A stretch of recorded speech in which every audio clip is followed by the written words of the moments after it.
I'm going to show you how to roll a coil. A coil is just like a snake or a long tube of clay that is about even thickness. So I start with just like a chunk of clay, and then I just squeeze it into kind of a cylinder.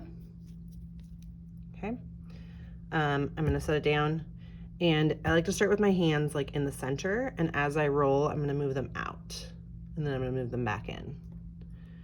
I'm doing kind of long rolls using the whole palm of my hand. If I can't, like right now, I can't really fit both my hands on here. So I'm just gonna start with one hand, and I'm gonna move it in this direction until I get to the end. I'll come back to the center and then move it in this direction.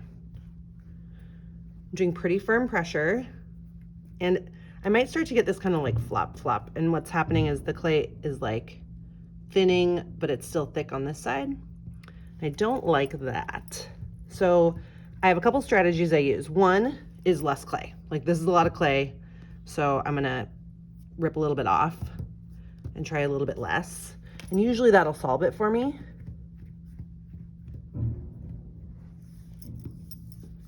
At this point, I can start to use both my hands and bringing them out. Still getting a bit of that kind of flop in here where it's thick and then thin, so it's kind of oddly shaped. And I'm just gonna focus just on this part and kind of use a little bit more pressure until I feel that go away. So this part's kind of fixed, and then I'm gonna take that fix and kind of move it. So now I'll kind of move this hand out this way to the right.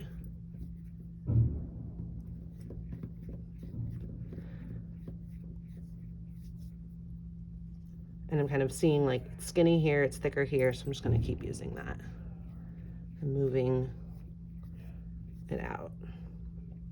That's pretty good. I can kind of look at it, decide if it's like the right thickness. I want it to be about even thickness, you know, thickness of a finger, and that looks pretty good. So that's my coil.